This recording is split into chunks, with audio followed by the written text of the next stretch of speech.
Good evening and welcome to the debate between Northampton Mayor Claire Higgins and Richard Feldman, her challenger in next Tuesday's election.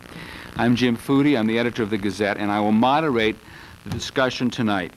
Following opening remarks by each candidate, we will present questions submitted by readers or members of the audience here this evening. The order of statements and questions was not determined by a coin toss earlier, as we had agreed we would do. So we'll defer to the mayor as the incumbent and let her begin and make the opening statement. Okay. Good evening, everybody. Thanks for watching this debate, and thanks to the Daily Hampshire Gazette for putting this on, and also thanks to Comcast for broadcasting. I'm glad you're here tonight, and I'm glad people are watching this at home. I've been the mayor for the last 6 years and was on city council for six years before that. So many of you know me. I have a record of the community, and I'm running on a record I think that is a record of achievement.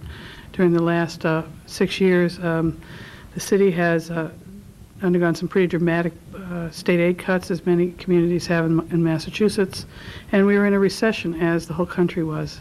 Despite those pressures, I was able to balance the budgets to keep our health care costs less than half the increase of other cities and towns across the Commonwealth, keep our bond rating high, keep our costs of doing business as low as we possibly could. Our schools, while struggling, still attract many good students, not just from our city, but from other cities who have children who want to come here. So I'm pretty proud of what we've done.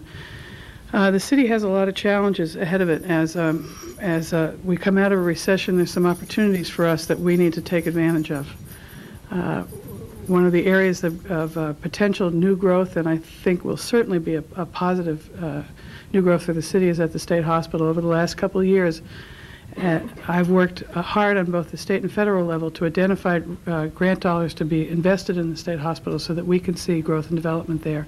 We brought in $5.6 million worth of grants to the state hospital, which will allow roads to be developed on the south campus, the site that's been identified for commercial development. We've also we'll be seeing people living on the north side relatively soon. The renovations are already started there for the first group of apartments. I've also worked, because of the tight times here, I've also worked on the state level to try to change the equation of state aid. It became really clear as we went through our state aid cuts and then a failed override that there's something kind of fundamentally wrong with the way local government is funded in Massachusetts. It may be true across the country, but all I know is Massachusetts. We're not alone in having to cut dramatically. We're not alone in having seen a deterioration in city services. At the same time, property taxes have gone up. And the problem lies in the way the state funds local aid.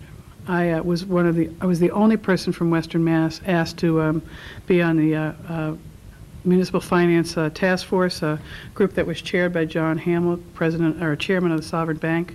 And we've issued a report called Local Communities at Risk, and it goes through the issues facing all cities and towns in Massachusetts today. It looks at the partnership that we should have with state government and looks at how it has frayed to the point of really breaking. And the report calls out for a predictable, reliable sources of state aid that grows at the same time revenue grows on the state level, for more flexibility in terms of state and local government, or in terms of local government being able to raise their own revenues, and to give us more freedom under state laws to do the kind of things that would be normal business practice if you're in private industry. For instance, we're not allowed to mandate direct deposit paychecks without bargaining that with all of the city's 17 unions. That's a typical private sector labor-saving thing that we're not allowed to do in the public sector. We've asked for those kinds of freedoms, and I hope over the next year, if I'm reelected, to be able to work to bring some of the issues that have been drawn out in this report, to bring them to the attention of state leaders and make some changes in that fundamental partnership that need to happen. If I'm reelected, I'm scheduled to be the president of the Massachusetts Municipal Association next year. It will also be a gubernatorial election next year, and I think it's a good time to have this crucial discussion about what is the relationship with the state and local government so that we can afford to provide the services to our citizens that they have the right to expect, and to do it in a way that's not burdensome on the most regressive kind of tax that's left to us, which is the property tax. Rick? Thank you. I want to thank the Hampshire Gazette for hosting this, and Jim Foody in particular. He was with us at 8 o'clock this morning as our timekeeper, and he's back with us this evening. Thank you very much, and thank you all for being here. You've heard the administration talk about things that have been accomplished in the past 6 years to make Northampton good, and I want to concur that Northampton is good. I think the time now is to take Northampton from good to great, and great specifically means caring about the future. I've been asked... Okay, thank you. Our assistant. Thank you for moving the water for us. So I keep being asked about what's my plan, and I've been wondering about what plan we've had for the past 6 years. I don't believe that we've achieved the things that we've set out to accomplish. It can't be the plan that King Street would be in the state that it's in. I don't believe it would have been the plan to not have an economic development direction. I don't believe it's a plan to not have an expanded tax base. I want to know what happens if state assistance doesn't flow to help clean up the hospital grounds. What's the next plan? So my plan is to integrate what we have and what we know, and to accomplish an integration of business, economic development, open space, water resource protection, housing, and social benefits. I have a few immediate items I want to accomplish at the very beginning. One is I believe that I will be successful in negotiating something with the owners of the Hill and Dale Mall. I think it's time to get that taken care of. I understand that it's complicated. I've been told that the owners are difficult to deal with and that the price tag is high, but I'm confident that I can work with that owner and achieve a solution there. And I believe that we can start a development on King Street on at least one parcel where we can demonstrate the success of building something that meets the site plan requirements, the new design requirements of King Street. We can have a model that will show that can be successful. I will have a working economic and business council that can support and retain current businesses and make new businesses successful in Northampton and help newly arriving businesses feel at home in the city.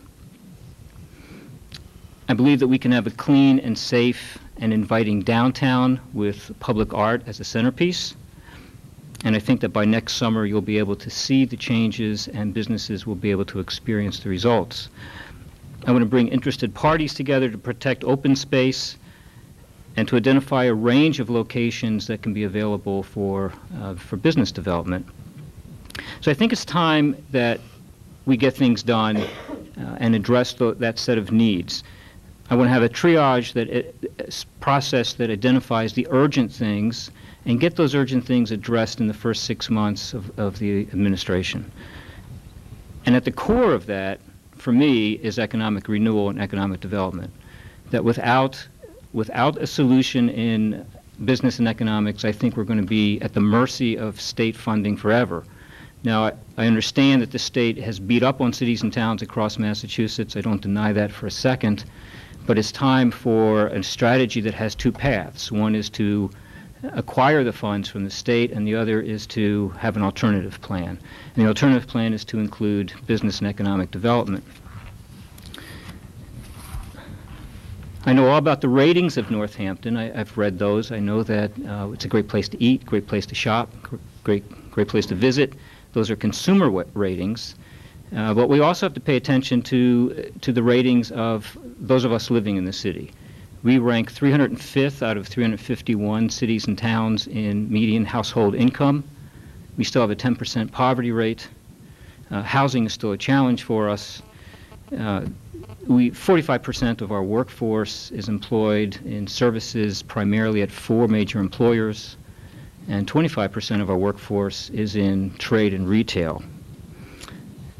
I think it's time to listen to the people who need and want jobs and better pay, And the plan for me is to move Northampton from good to great by building the city we really want that will have a long and bright future. Thank you. We'll move now to questions, and the candidates will each have 2 minutes to respond. We'll alternate the order, and we'll start with Rick Feldman. This morning at the debate, a discussion that was held before members of the Chamber of Commerce, the focus was strictly on economic development and business, and there were several questions presented here tonight as well on economics, so I think we'll take one and then try to move on to some other topics.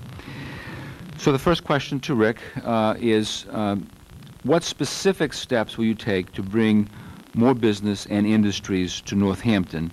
And regarding, I'm going to combine two, regarding commercial districts, downtown Florence, King and Pleasant, what steps can the city take to support the commercial centers? There's a number of things to do, sort of reverse them, a number of things to do to support the commercial centers. One is, if downtown really is the crown jewel that we feel that it is, then I think it's our responsibility to do everything we can to make it clean, make it safe, make it inviting, make sure that the visitors who are the economic backbone of most of the shopping and visits in Northampton feel invited, and to do what we can do to support efforts to increase visits and repeat visits. So there's that piece of work to be done. And for me, that piece of work includes dealing with all the issues that people raise about feeling safe and feeling comfortable visiting the city, hanging around the city. And that also includes parking. I'd like to see us get started on a parking solution in town that includes a parking deck that's been proposed at Hotel Northampton and other sites. Certainly going to be a private partner working with the city to solve that issue. Specific things to do to then get more businesses into town is to have an economic council that can identify the businesses, the types of businesses that fit best into a city like Northampton. For example, we have one of the lowest rates of business-to-business trade in Northampton and actually throughout Hampshire County. That means that we're not having businesses locate in the region who can buy and sell to each other. The result of that is a tremendous amount of outflow of dollars from Hampshire County. One thing to do is attract the businesses that produce products and do the R&D that fit into the matrix of the economy that we already have. I've run out of time. Could you repeat the question, Jim? It's sort of two parts. What specific steps will you take to bring more business and industries to Northampton? And regarding commercial districts of downtown, Florence, King and Pleasant, what steps can city government take to support the commercial centers? Let's start with the idea of attracting new businesses. We have worked in the city over the last couple of years to create an economic plan. The economic development coordinator has worked with the economic development committee of the city council to put together a plan, and out of that plan grew a number of steps that we've taken to support business and to attract business. We now have a site inventory. The city never had that before of available sites. We've done a business visitation program. Excuse me. We've created a tax increment financing program to help businesses who want to grow or expand in our community to access state tax breaks through a small local tax break.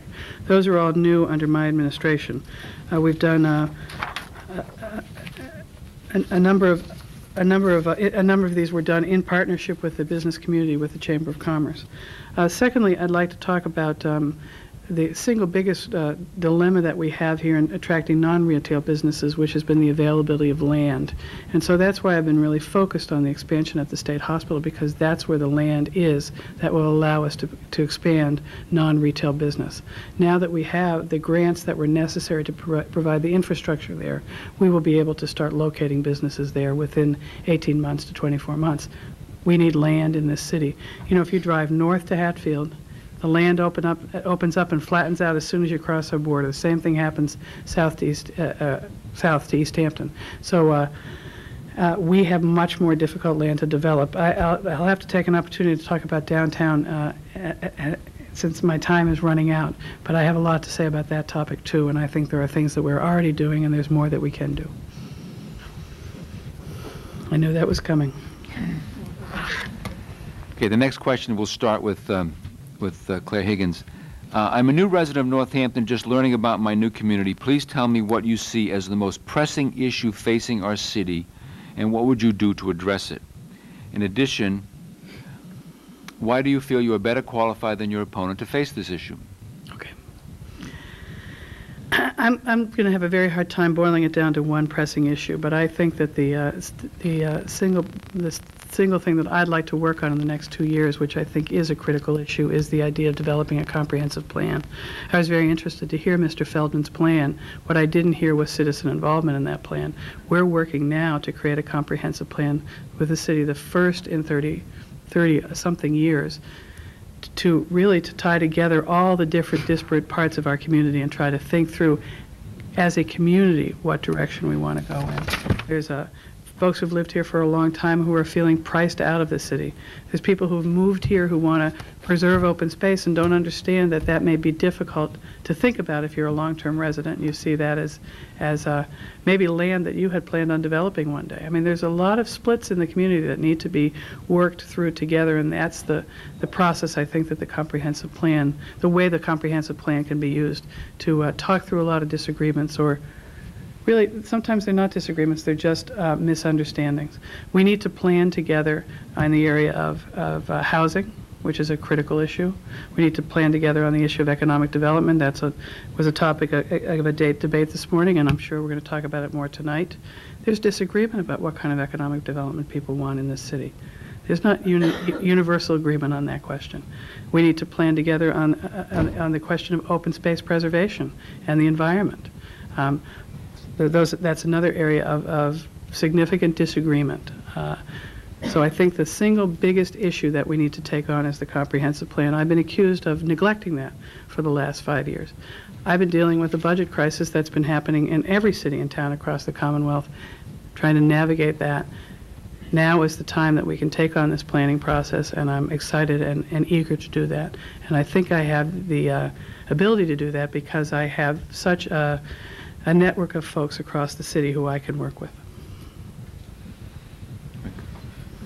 Well, I too would have a difficult time boiling it down to one issue. We have a number of challenges facing the city, and the comprehensive plan approach is certainly one way to bring them all together. I'm an advocate, certainly, of citizen participation. It's a field I've been active in the past 20 years, and so I know a good deal about that, having built neighborhood councils around the city of Springfield. The economic plan that I visioned, to me, goes to the core of what the issue is, and the economic plan is something that links economic development, open space protection, and social benefit, all of which has to happen together at the same time, and all of which has to absolutely involve everybody in the city. I've heard the mayor in the past couple debates have a quote to the effect, I believe attributed to Abraham Lincoln, that I want to hear from the people who don't want to be heard. And I'm saying that we can start with wanting to hear from the people who have been screaming to be heard. I don't think we've paid enough attention to the businesses and residents of Florence Center, to the neighborhood around Smith College, to other neighborhood groups and organizations who have been wanting to be active participants in planning and developing Northampton, and that to me includes the businesses of downtown. So I guess I keep going back to this. To me, the core question is one of economic development simply because, or largely because, it brings us the resources, the expanded tax base and the revenues to address and tackle all the other problems that are confronting us. Okay. Let's move to a question on the schools. The mayor, of course, is a member of the school committee. What is your vision for our schools, and what will you do in your term as mayor to move toward this vision? We starting with? And I'm sorry, we're starting with you. Okay. The vision for the schools is a great question. I enjoy the question because I've been involved in the school issues, having been president of Support Our Schools and working actively with the Northampton Education Foundation and the Endowment Fund, all of which has been constructed to bring private dollars and personal wealth into public education. So my vision is first of all to make sure that we have adequate funding for schools. I don't think that comes as a surprise for anybody, and I would hazard a guess that almost everybody in this audience wants to make sure that there is funding, adequate funding for education, public education. I'd like to see us do more with integrating the high school and Smith Vocational. There are attributes of both that I think could benefit the students of the other. I'd like to see us do more with breaking down barriers between the school and the world around the school. So at the Chamber of Commerce, as head of the Education Committee, I was working on, and it's been a successful effort to support the creation of an internship program at the high school and a community service learning program, which has just been started or trying to get off the ground. So I'm looking for ways that make education exciting for the student and ensure that there's broad public support from businesses and from parents and from people who don't have children in the school system, which is essential for us as a city because we have a dwindling number of households with children in the schools. We need to depend on a broader range of people to support that funding base. Claire? I've had the pleasure of serving on the school committee for the last 6 years, and in my professional life before I was the mayor, I was in early childhood education for close to 30 years. So the issue of children is one that I've taken very seriously all my life. The Northampton School Department is a good school, and in fact, the school is a good school department, and in fact, as mayor, I sit on 2 school committees, so I want to brag for a moment about Smith Vocational High School. This year, all of the seniors have passed the MCAS. Everybody's going to walk across the stage and get a diploma unless they don't pass a class, but they pass the MCAS. And I think that's a great victory in that school, which takes children who may have some more difficulties than those that are at our high school. I think the critical question for our schools is resources and the dollars to do the job, because we have a great staff, we have a really good faculty, we have good leadership now in the schools. We recognize the challenge of bringing every child up to the bar in terms of learning, and we're working to do that and to make sure that all children, not just white children or middle-class children, are successful. We need resources. And I keep coming back to the question of where the state is. The state, Massachusetts, is 46th out of 50 states in terms of its support for local education. This is a fight that we all have to take on. We can't leave it for somebody else to fight. So it's something that I'm looking forward to fighting about. It's something that we identify in this report, and it's something that the Mass Municipal Association has been working on. Our Senator, Stan Rosenberg, has been working with Teresa Murray and on the Senate side to create a bill that more adequately reflects the real ability of communities to pay for the cost of education.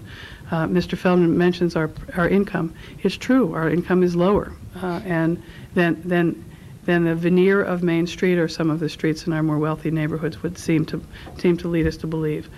We need a formula from the state that recognizes that divergence between what you see and what really is happening in the city. Got several questions here that relate to the Community Preservation Act. This first question, it'll go first to Claire.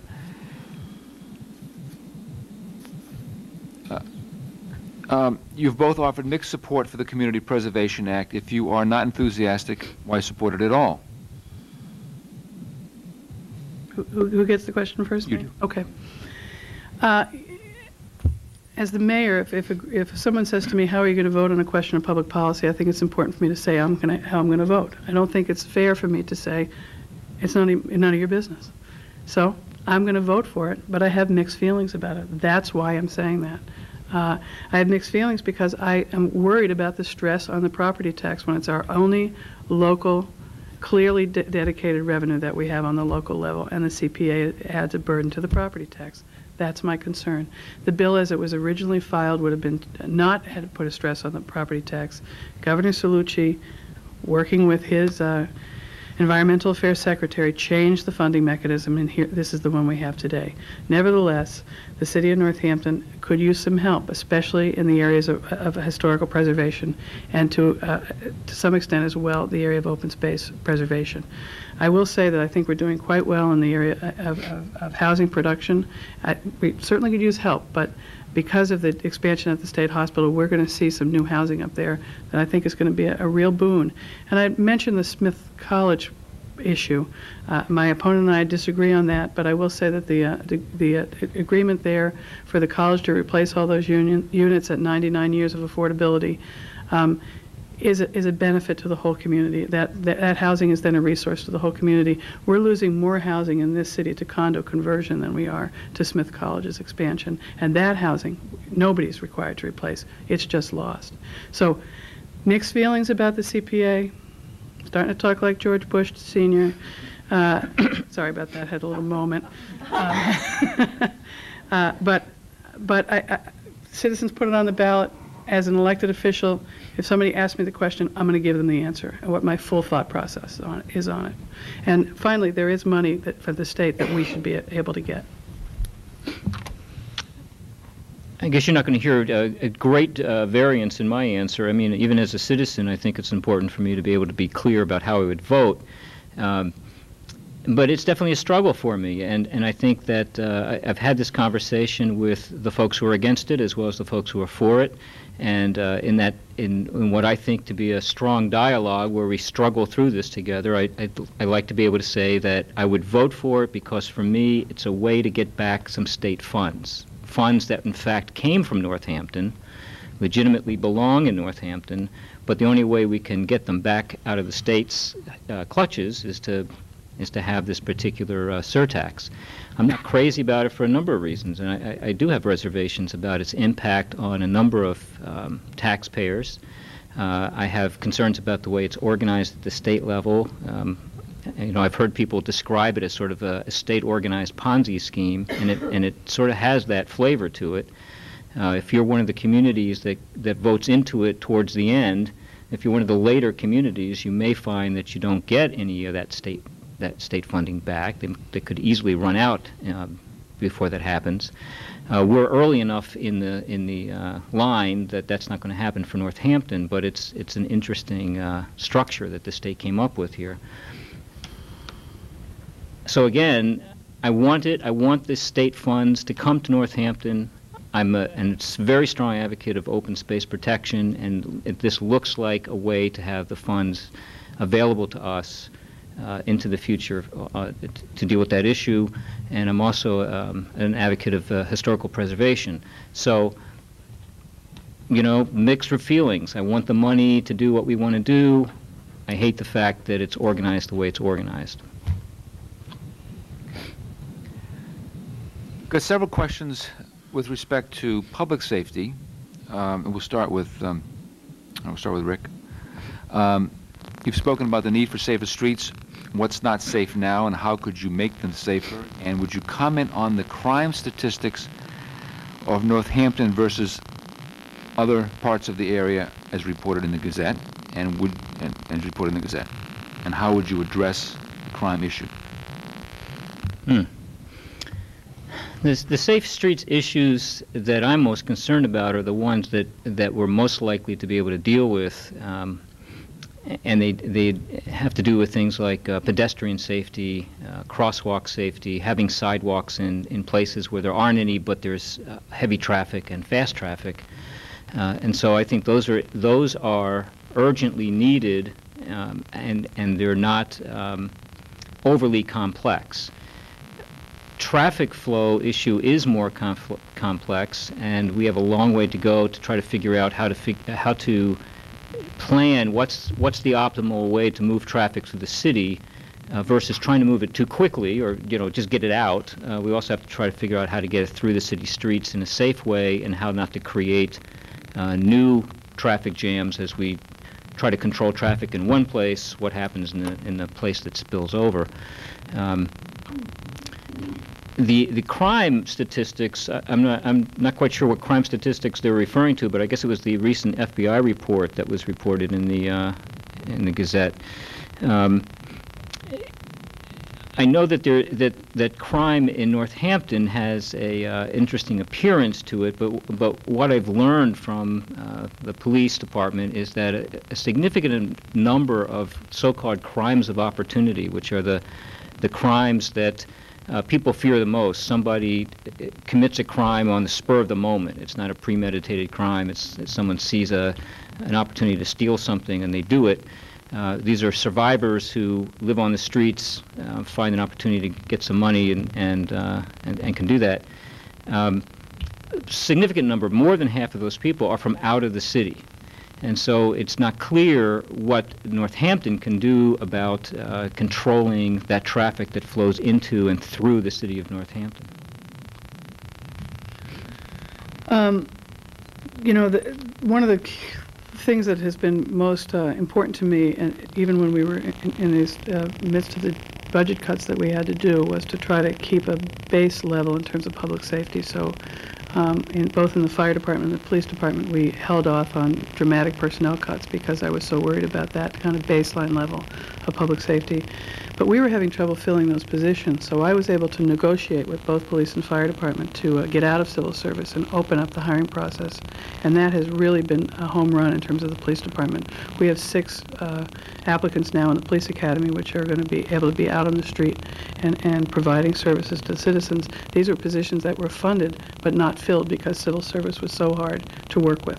So that's been a critical piece of trying to improve public safety here in the city.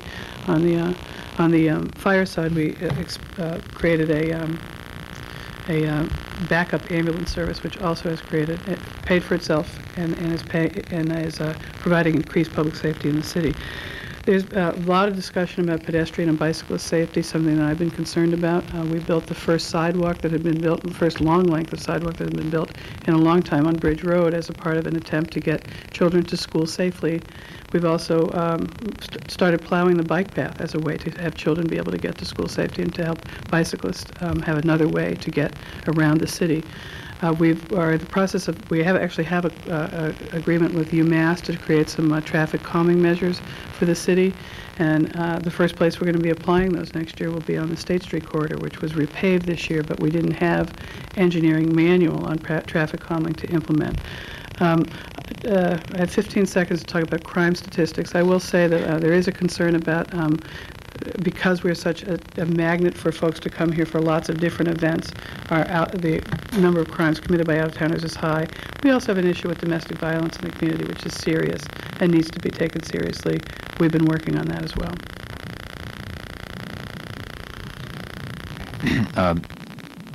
Claire, we'll start with the next question. On the senior center, the cost of the proposed senior center is going up, but we were promised there would be no override, that it would be built with no override. How is it going to get paid for? That's a great question. The cost went up because it took time to identify a site, and I want to thank the committee that went through a huge number of sites to identify a site that they were comfortable with.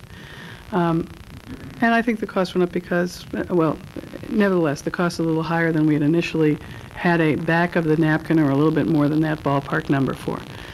So 2/3 of it approximately is going to be paid for out of Community Development Block Grant. That still will leave Community Development Block Grant to do other things with, but for a period of time we're going to have Community Development Block Grant paying debt service on that building. We're also hoping to do a big pay down at the front end of that, sort of like putting down a bigger down payment on a mortgage so that the actual payment in the out years is smaller.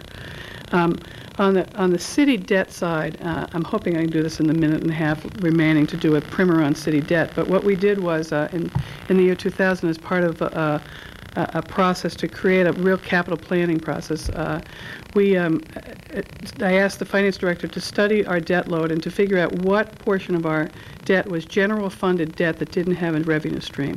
1.6% of the general fund is spent on debt.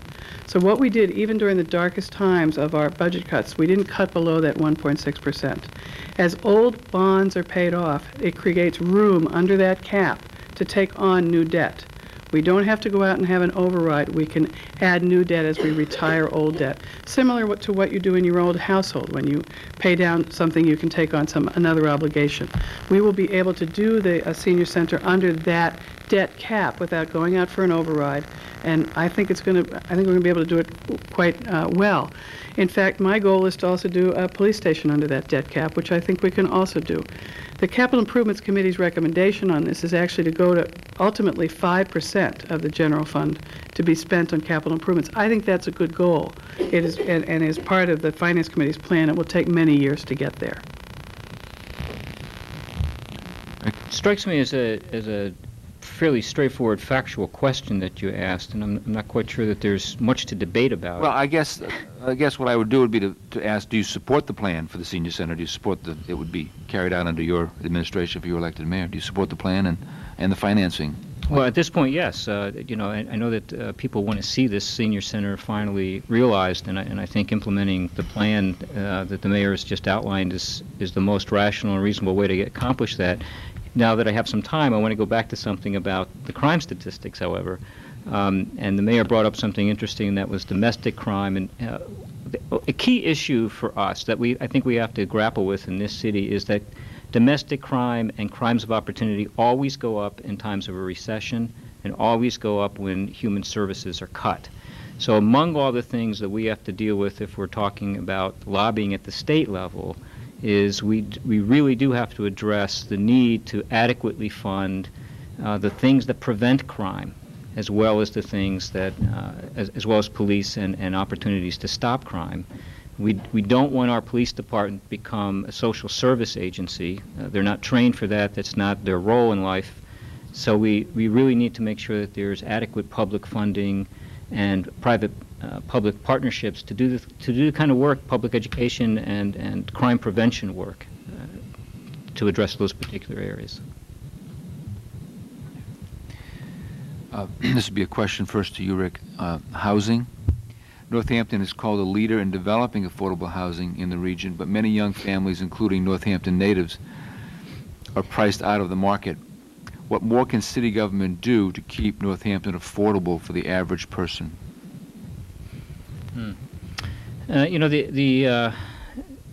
We've been arriving at this distinction throughout our the roadshow that we've been on, I suppose, and that is early on somebody raised this question: what's the difference between affordable housing and subsidized housing?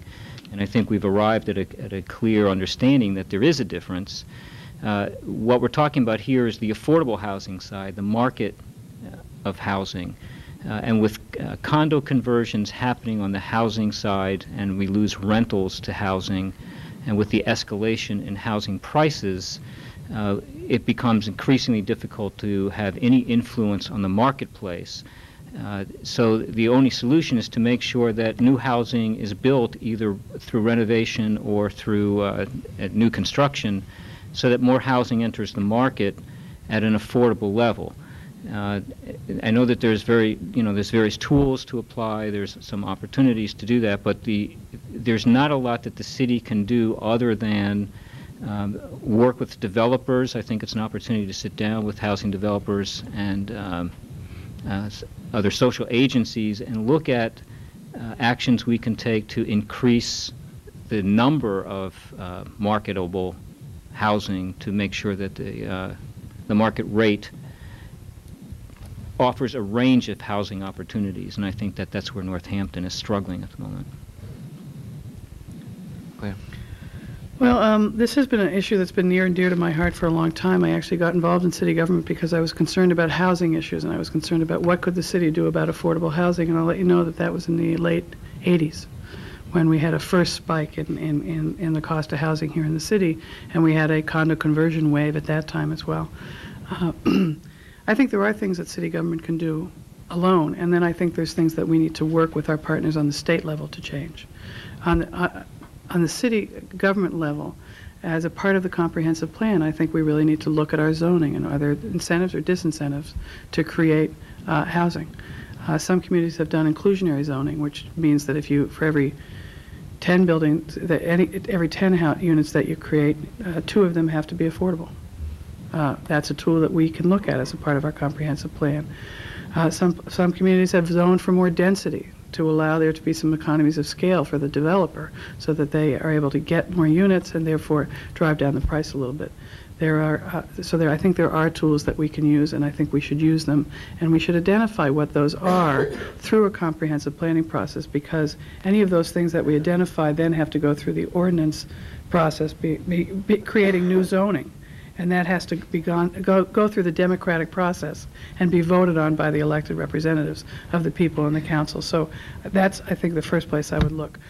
On the state level, the state has recognized across the state we have a crisis in housing. It's not unique to Northampton, and I say that a lot, but I think we are very special, but we do share problems with other places, and it's important for us to remember that.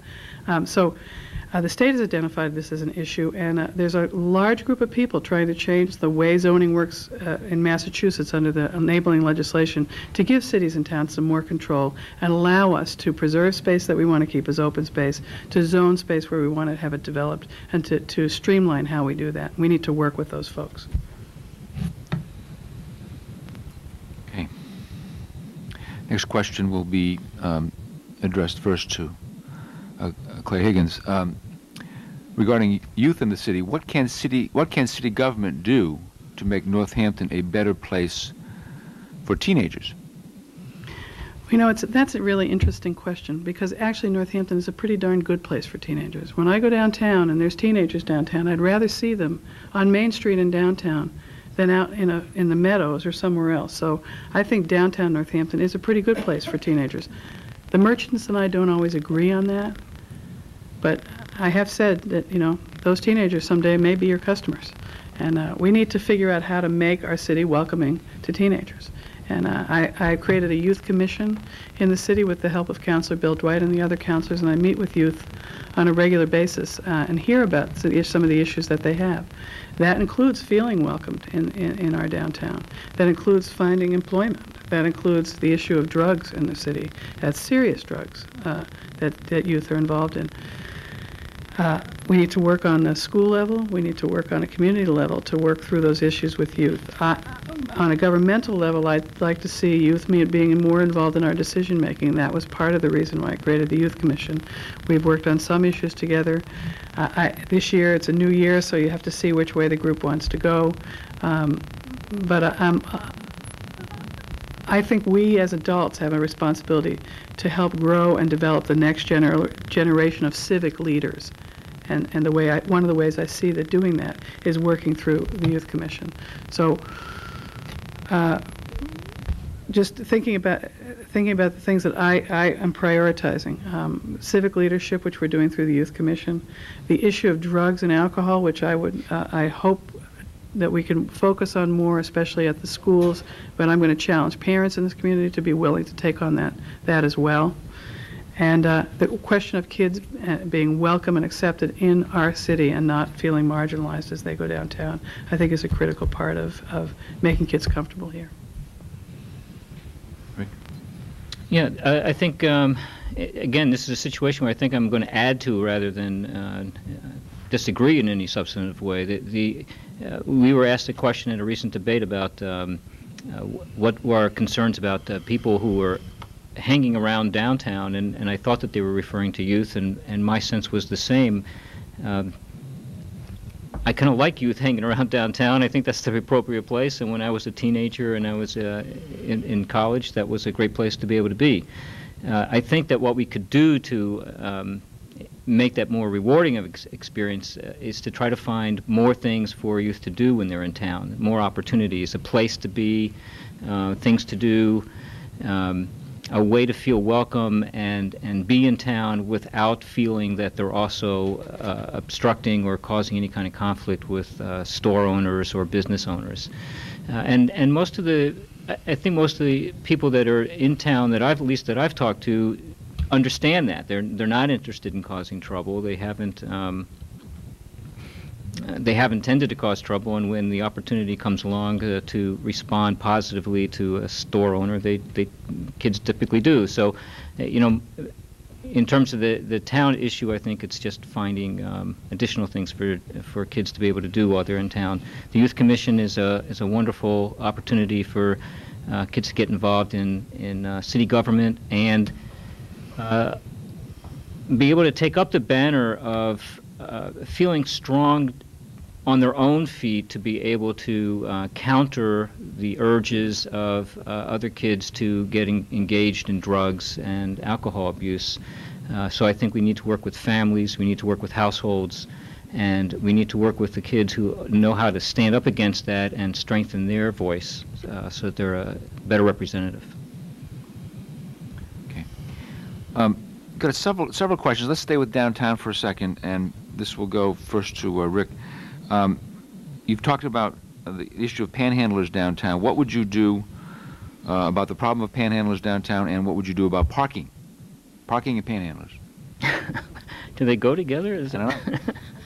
Parking and well, I guess panhandlers are parked someplace on the street. So, the issue of panhandlers in the street. First of all, let's figure out who it is that we're talking about. The majority, or more than half of the people who we identify as panhandlers and vagrants in Northampton don't live in Northampton, and that's a big issue. So there's something about Northampton that says it's an opportunity to come and to come here and panhandle. So one thing to do is to let people know that if they don't like panhandlers, then you don't reward them. Let's not create the opportunity to come to Northampton. Earlier this morning, I mentioned that there's a sign in the Greenfield Police Department that says if you're looking for money and housing, go to Northampton. And we're the magnet, and people know that. The other is to work with merchants and the police to come up with solutions to move people along. Merchants should know, I think they know, but they don't often take advantage of the opportunity, that if somebody is in their doorway, if somebody's bothering them or the customers or creating a problem, they can call the police, and the police will move people along. I know that a lot of merchants don't do that, wish they would. We have to make Northampton a less comfortable place for people from out of town to be on the door stoops and accosting visitors in town. So I've got about 18 seconds left here to deal with parking. And the quickie is to try to figure out where else we can put additional parking, and in the future look at how we can reduce the quantity of traffic into downtown, which is a whole lengthy and prolonged discussion, but I think the future of the city is going to be something that involves traffic reduction. Clear? Yeah, 2 minutes is kind of short for this topic, but let's start on the panhandler issue. We did convene a group of merchants and Chamber of Commerce folks and the police department together to try to think about how we could approach this problem. There are some significant First Amendment issues involved with enforcement on panhandlers. You can't really say to a panhandler, you can't ask for somebody for money, but Little League kids can ask for somebody for money. It creates a problem in terms of First Amendment. So we came up with the Make a Change program. We asked merchants to participate by giving people an alternative place to give their money, and then we use that money to buy meal vouchers. There's nobody in the city of Northampton that will go hungry if they want to eat. We have meal vouchers available at the shelter and other places. There's also a street worker that works on the street helping move folks from on the street into services.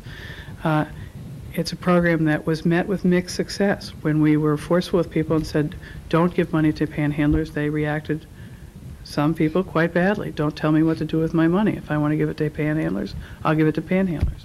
We tried a gentler approach of suggesting that to folks.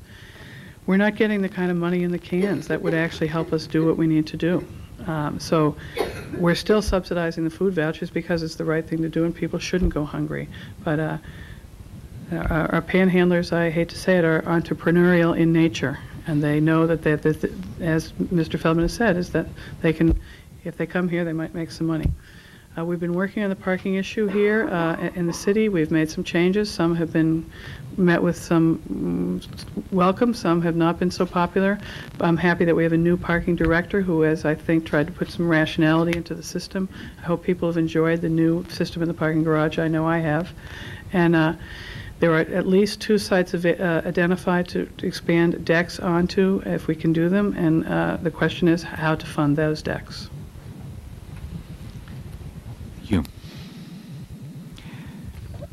I have 6 or 7 cards here with questions that really come down to what seems to me to be this question, which, for each of you, and we'll start with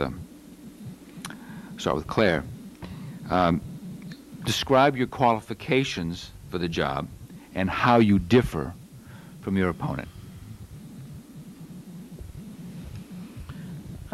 That's an interesting question and a good question, I think, because the question of qualifications, the only real qualifications for this job legally is, I think, that you're 18 years old and get 50 signatures, and then you convince a majority of people to vote for you.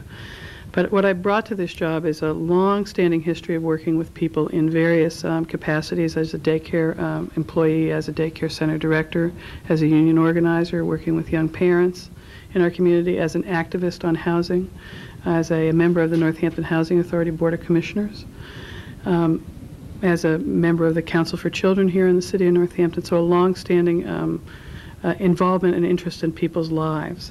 I was a manager in my job just before I became mayor, and I had managed a relatively complex organization, not anything nearly as complex as the city government, but relatively complex. I also served 6 years on the city council, and I will say that that experience was invaluable when this budget cuts came, and I knew the sort of the bones and the structure of city government, and I knew where we were able to make some cuts, or maybe that it may be less painful. I understood how the budget was structured. I understood what were some things that we could do there. So I think my experience as a city councilor has proved to be quite valuable. And I think I've been tested in tough times as mayor of the city, and I think I've come through. I haven't pleased everybody, and as mayor, you never please everybody, and that's one of the things you learn in that job. But I think on balance, I've done a very good job in terms of keeping the city on an even keel and providing the best possible services that we can afford to provide in the city. I'm proud of my record, and I think that my record speaks to my qualifications for the job. My professional and education background, the work that I've been doing the past 30 years includes economic development work. I've been a high school teacher, a college educator. I've been a public policy analyst and lobbyist. I taught college.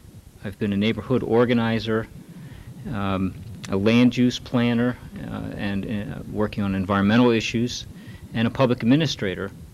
So I've had a variety of fairly high-level professional positions, all of which also had various levels of education, graduate degrees and so on. And so I feel, really well prepared in all of those arenas, in addition to which, I've had that experience. When I worked at the University of Massachusetts as an assistant director of cooperative extension, we faced a 35% budget cut. That is, we had, out of a $32 million budget, we had over $10 million whacked out of us in a 3-month period from the state. It was pretty severe. Prior to that experience, we also had to deal with Proposition 2.5. I know this sounds pretty odd. How could you be at the university dealing with that? But our county programs were financed through municipal funding, and when municipal funding got cut by Proposition 2.5, so did the counties. And the consequence of that was losing all of our county programs. So while at the university, I had to suffer through managing a large organization that laid off hundreds of people, and I had to do that again at Hampshire Community Action Commission. So I've had to be in that tough situation. I think anybody who's managed at a high enough level appreciates the fact that you have to make decisions that are extremely difficult, extremely painful, not the things that you would want to do, but the things that you have to do.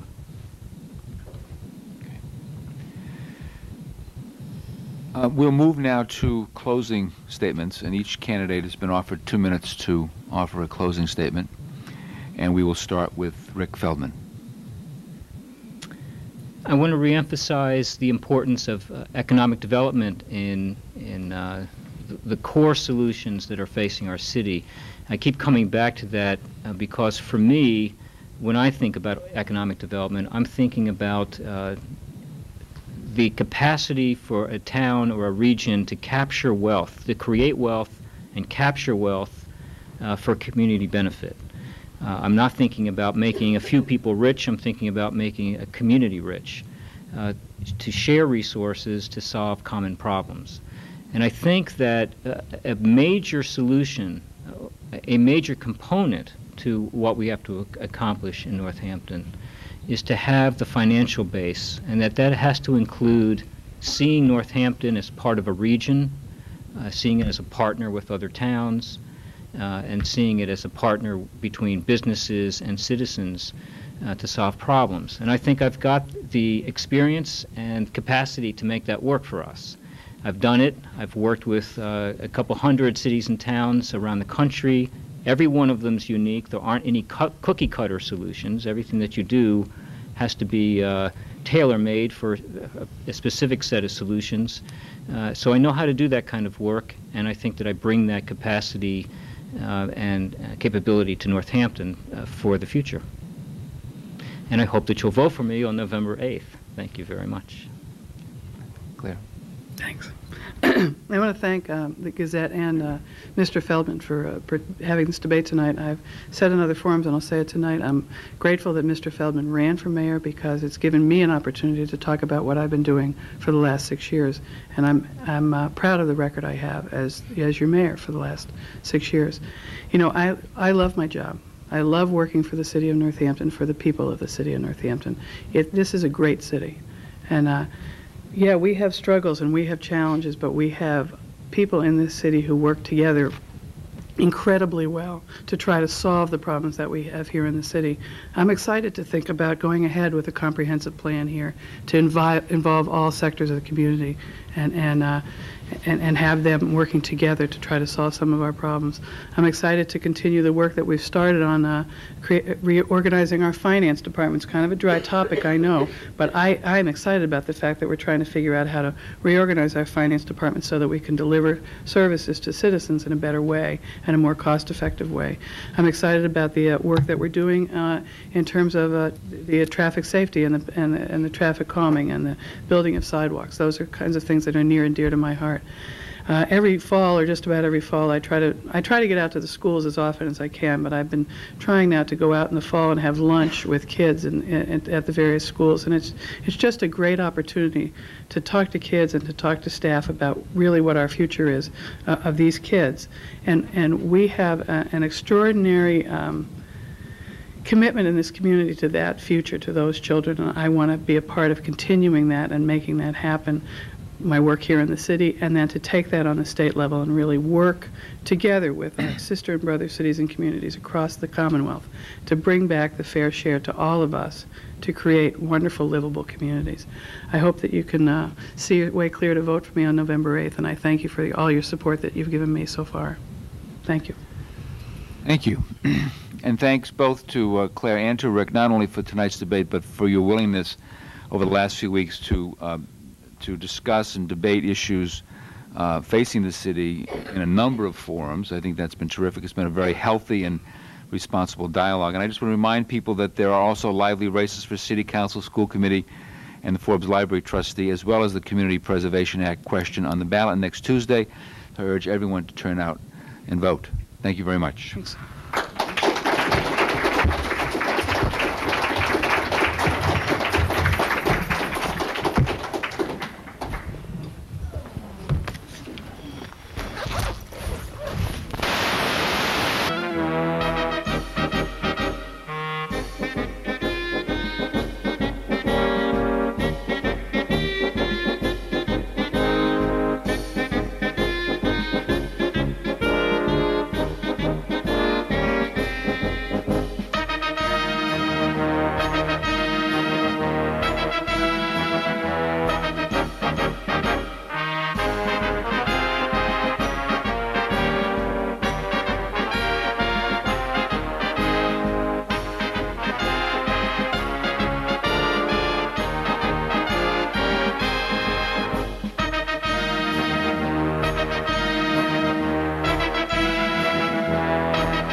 In 1991, Judge Alito wrote the lone dissent in a case striking down a Pennsylvania law that included a provision requiring women seeking abortions to inform their husbands.